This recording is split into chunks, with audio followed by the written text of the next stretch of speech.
Now, you remember, we were told that MAGA was for working class Americans. You remember that? But this is a government of, by, and for the ultra-rich. It is the wealthiest cabinet ever. This is the Epstein Class ruling our country.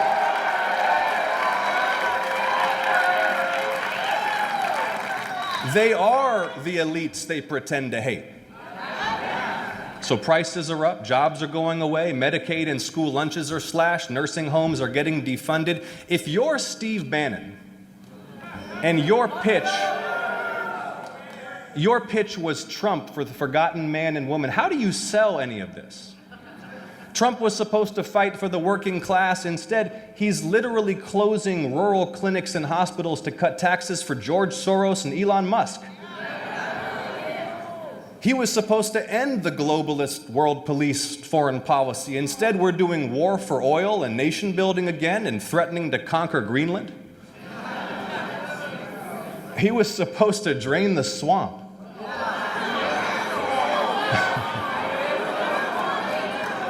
Instead, this is the most corrupt administration of all time, and everybody knows it. Everybody knows it. Listen to what Marjorie Taylor Greene just said about MAGA last week.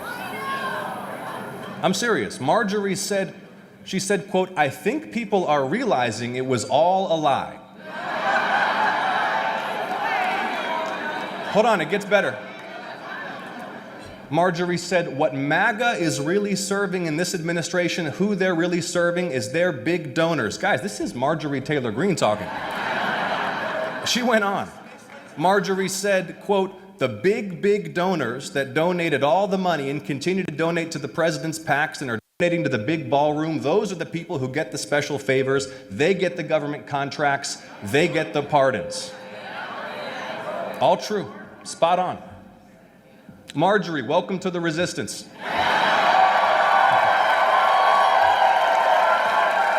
It's a big tent. I think never in the history of corruption has so little effort gone into hiding so much graft.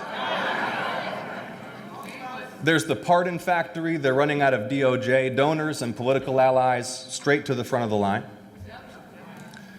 And then, of course, the president and his family's net worth has increased by billions since he took office. The president and his sons have been very busy taking money from foreign governments and foreign interests. Like there's Sheikh Tahnoon, national security advisor in the United Arab Emirates, who deposited $2 billion in Trump's crypto firm just after the administration granted his government access to the most sensitive American AI chips. There's Justin Sun, the Chinese crypto titan, under investigation by the SEC, who bought tens of millions of dollars of Trump coins just before that SEC investigation went away. Dar Global, the real estate fund tied to Saudi royals, has new Trump deals in 4 countries. The governments of Qatar and Oman are investing too. But Trump doesn't just want money from foreign governments. He wants money from the US government too. So our president is suing the United States for $10 billion. This is actually a thing he's doing. Did you see this? And if you're thinking, wait a minute, isn't that our tax dollars? The answer is yes. It is our tax dollars. Of course, the president isn't just looking out for himself. He's helping his friends and allies. Like, have you ever heard of a drug lord named Juan Orlando Hernandez? It's a wild story, because he used to be the president of Honduras. But a couple years ago, a federal judge here in the United States sentenced him to 45 years for conspiring to traffic hundreds of tons of cocaine into the United States. He had taken millions from the Sinaloa cartel and used the Honduran army and police to help them run drugs to America. And then Donald Trump pardoned him. Donald Trump pardoned a man who helped the cartels make billions of dollars trafficking vast amounts of cocaine into the United States. Donald Trump freed him because he was Donald Trump's political ally, and because this guy sent a 4-page letter to Trump saying he was a better president than Biden. But then they will tell you with a straight face that the raid in Venezuela was about drugs. See, Maduro should have just sent Trump a check or sponsored the ballroom. By the way, Maduro's successor in Venezuela seems to have directed $500,000 to Trump's inauguration. Someone should probably look into that. The fact is, it pays to be friends with the president. It pays to kiss this president's ass. And if you really need something, you can always just pay the president.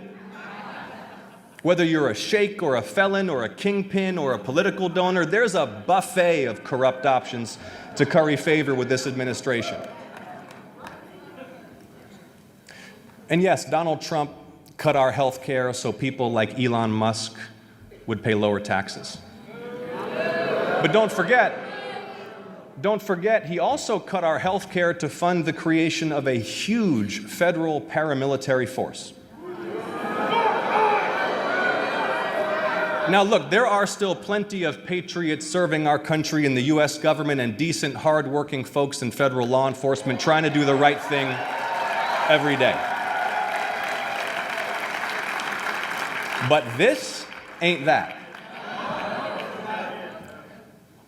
And the American people are asking, why are roving gangs of masked men who look like they couldn't pass the Army physical exam dressed up like pretend Delta Force operators, wearing camouflage and carrying ARs on the streets of American cities, setting up checkpoints to harass commuters, demanding papers, dragging people screaming from their cars, and shooting people to death?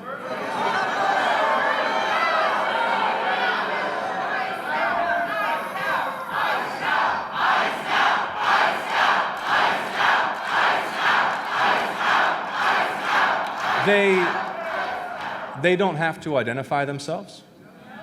They don't have to explain why you've been stopped. Film them and they tell you you've been added to a terrorist watch list. A Republican congressman running for Senate in Texas said, quote, "When a federal officer gives you instructions," he said, "you abide by them and you get to keep your life." Obey the federal government, they tell us, or die. What happened to "don't tread on me"? And by the way, if you're carrying a firearm, the Trump administration said they have license to kill you. Are there any principled constitutional conservatives left in the United States? Because it's not just the Department of Homeland Security, but shredding our Bill of Rights. The administration is fast corrupting the Justice Department and even our intelligence agencies. And yes, they are laying the groundwork for mischief in the upcoming elections.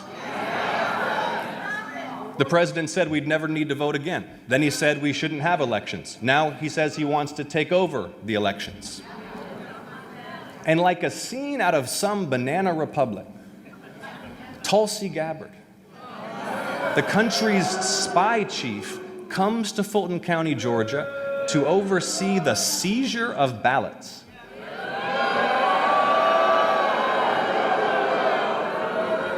Your ballots. Tulsi said the president asked her to go, which means the president is personally managing federal raids on election sites in battleground states, all in service of his obsession with overturning the 2020 election and laying the groundwork for whatever they're plotting this year. But they made a big mistake, Atlanta. They came to Fulton County, Georgia. They came to the political and spiritual heart of the civil rights movement.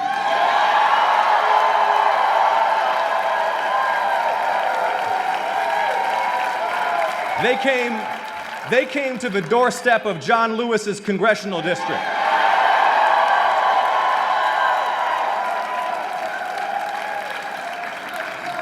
And as a result, we are going to mobilize the biggest and most unstoppable turnout in state history.